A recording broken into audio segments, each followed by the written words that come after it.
Setelah merasa tenang, Dajung kembali ke kamarnya dan mendapati Kwon Yul sudah berada di sana. Kwon Yul memutuskan jika mulai hari itu mereka akan tidur dalam satu kamar. Ia beralasan tak ingin menjadi bahan tertawaan para pegawai jika mereka tahu dirinya dan sang istri tidur terpisah. Mendengar penjelasan tersebut, Dajung tak bisa menolak keputusan Kwon Yul. Dajung sempat merasa khawatir Kwon Yul akan tidur di tempat yang sama dengannya. Namun ternyata Kwon Yul menghabiskan sepanjang malam dengan sibuk memeriksa dokumen di meja kerja. Setiap pagi dalam menjalankan aktivitasnya sebagai ibu rumah tangga, Dajung memilih menggunakan pakaian hanbok ketimbang baju casual seperti biasanya. Ia merasa pakaian hanbok sangat cocok dengan suasana rumah Perdana Menteri dan statusnya sebagai istri pejabat negara. Namun Kwon Yul sangat terganggu melihat Dajung mengenakan pakaian itu. Ia juga merasa tak nyaman dengan rajukan Manse setiap pagi yang enggan berangkat ke sekolah, hingga Kwon Yul terus memarahinya. Tanpa mau mengerti kesibukannya mengurus negara, Kwon Yul juga memarahi Dajung karena menuntutnya agar lebih lembut dan perhatian terhadap anak-anaknya. Suatu hari Dajung menghadiri pertemuan klub Lily di sebuah restoran mewah atas undangan Baekha. Dalam pertemuan itu, mereka sengaja menempatkan Dajung di posisi ketua klub karena statusnya sebagai istri Perdana Menteri. Baekha rupanya ingin mempermalukan Dajung dengan mendesaknya berdonasi puluhan juta dalam acara amal, serta mengajaknya mengadakan bazar barang mewah yang sebenarnya tidak dimiliki Dajung. Ia bahkan sengaja membuat Dajung membayar semua tagihan restoran. Ternyata Baekha sengaja melakukannya karena dendam terhadap Dajung akibat insiden origami katak di waktu itu. Ia menyalahkan Dajung karena membiarkan foto lama dirinya bersama seorang pria menjadi bahan mainan Manse, serta mengirimkannya padanya. Mengira Dajung sengaja mencari masalah dengannya, Baekha pun kesal dan menyiramkan air ke wajah Dajung. Beruntungnya, Haeju datang membantunya atas perintah dari Kwon Yul. Merasa khawatir dengan keadaan istrinya yang sering kena masalah dan menjadi bahan perundungan, Kwon Yul lalu mengajak Dajung ke halaman rumahnya untuk berlatih bela diri. Ia menekankan pada Dajung agar bisa melindungi dirinya sendiri dengan melawan atau mencari solusi dari setiap masalah yang dihadapinya, alih-alih mengandalkan bantuan dari dirinya secara terus-menerus. Selain mengkhawatirkan keseharian Dajung, Kwon Yul juga khawatir terhadap hubungan Dajung dengan In-ho. Untuk memastikannya, ia menanyakan perasaan In-ho terhadap Dajung. Apalagi setelah melihat mereka sempat berpelukan. Kwon Yul juga mengingatkan In-ho agar bisa menempatkan diri demi terjauh dari skandal, mengingat status Dajung kini sebagai istrinya. Pihak sekolah menghubungi Dajung untuk membicarakan masalah Manse di sekolah. Selain sering membolos, Manse juga cenderung menyendiri dan menolak bergabung dengan teman-temannya, terutama dalam sebuah acara pertunjukan di malam Natal nanti. Manse tak ingin terlibat dalam pertunjukan karena mengetahui ayahnya tak akan pernah datang untuk menontonnya. Bukan hanya Manse yang bermasalah. Di malam itu, Wuri pulang dengan wajah lebam dan bibir berdarah akibat perkelahian. Melihat anaknya seperti itu, Kwon Yul pun marah dan bertanya alasan apakah yang membuat Wuri berkelahi. Saudara sepupunya yang bernama Hyun Seo terlihat mengejek karena ia memiliki ibu tiri yang masih sangat muda. Namun bukan ejekan itu yang membuatnya marah, melainkan sikap Kwon Yul yang seolah sudah melupakan ibunya dengan kembali menikah. Dajung yang diam-diam mendengarkan pembicaraan mereka, lalu menasihati Kwon Yul agar bisa mengatur kesibukannya demi memperhatikan perkembangan psikologis anak-anak. Terlebih mereka masih sangat membutuhkan kasih sayang dan perhatian ayahnya, terutama Man-se yang masih haus akan pelukan. Di sebuah restoran cepat saji, Dajung mengundang para anggota klub Lily untuk kembali membahas acara amal. Berbekal perlengkapan kerajinan boneka, Dajung memerintahkan kepada setiap anggota klub untuk membuat 50 boneka dengan tangan mereka yang akan disumbangkan pada anak disabilitas. Bahkan Dajung sengaja mengundang rekan wartawan untuk meliput pertemuan itu dan membuat Baikha serta kawan-kawannya tak bisa berkutik apalagi menolak perintah Dajung. Hari itu Kwon Yul minta Haiju untuk mempersingkat semua jadwal kunjungan demi bisa menghadiri pertunjukan Natal di sekolah Man-se. Saat Haiju melaporkan padanya bahwa ia sudah menyiapkan kado Natal untuk anak-anak, Kwon Yul lalu memintanya agar berhenti melakukan hal tersebut karena mulai saat ini tugas itu sudah menjadi tanggung jawab Dajung.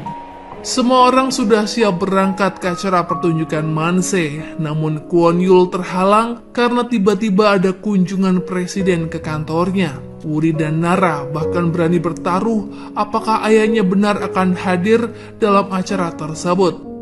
Namun Kwon Yul sudah bertekad akan memenuhi janjinya pada Man-se sehingga ia berani menolak ajakan presiden untuk makan malam dengannya.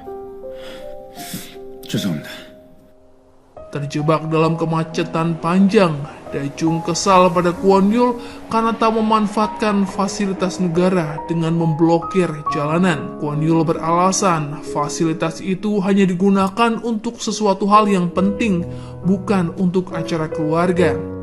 Pada akhirnya, sesuai arahan In-ho, mereka menggunakan kereta bawah tanah untuk mempercepat perjalanan menuju sekolah Man-se.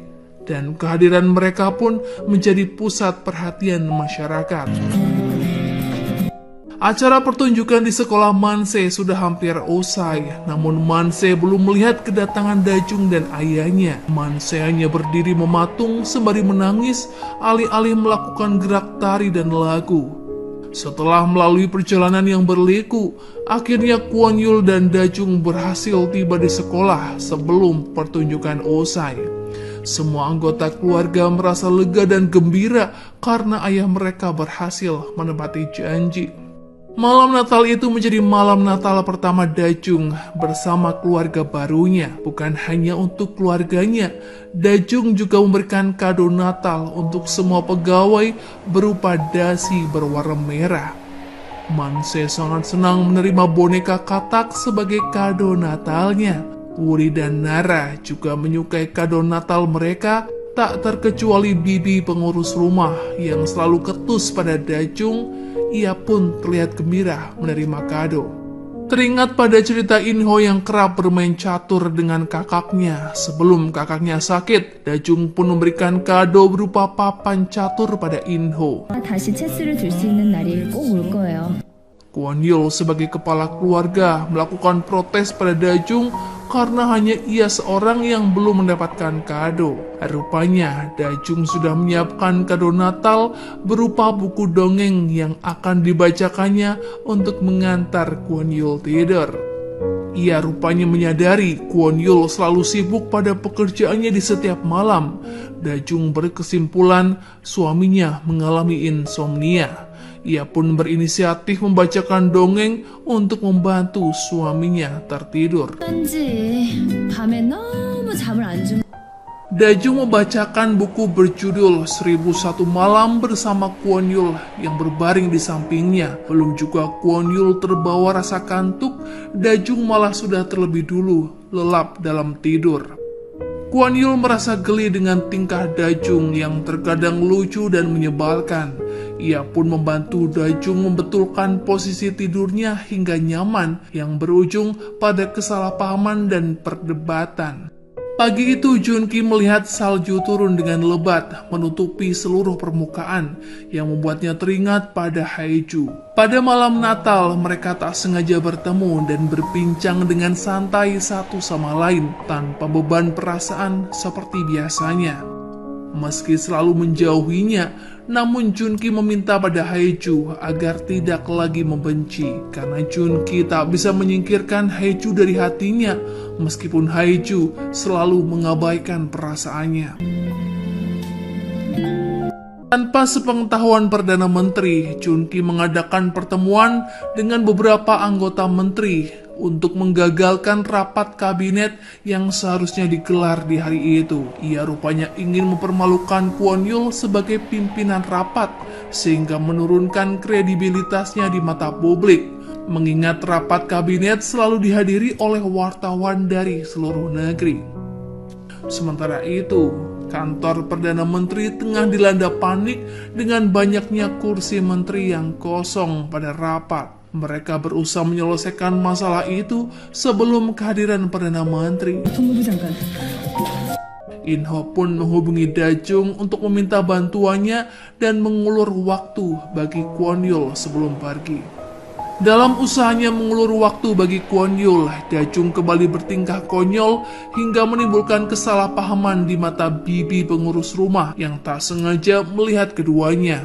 Namun Dajung tak bisa terlalu lama menahan Kwon Yul dan akhirnya membiarkannya pergi tanpa tahu apa yang sebenarnya terjadi.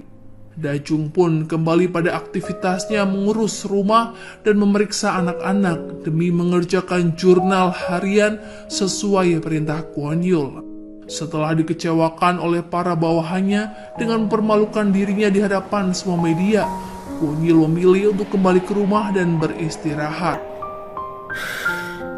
Setibanya di rumah, ia mendengar suara piano yang membuatnya merasakan kembali kehadiran mantan istrinya.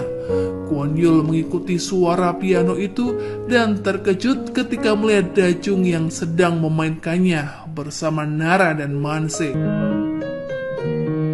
Kedua anak itu seketika panik melihat kedatangan ayahnya dan segera pergi tanpa menjelaskan bahwa Nara yang membuka pintu kamar itu.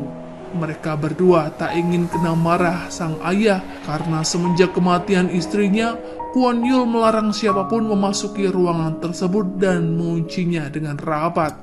Melihat ketakutan anak-anak, Dajung pun mempersiapkan diri untuk menerima semburan amarah dari Kwon Yul. Tak disangka, Kwon Yul hanya membiarkannya begitu saja alih-alih menaruh emosi.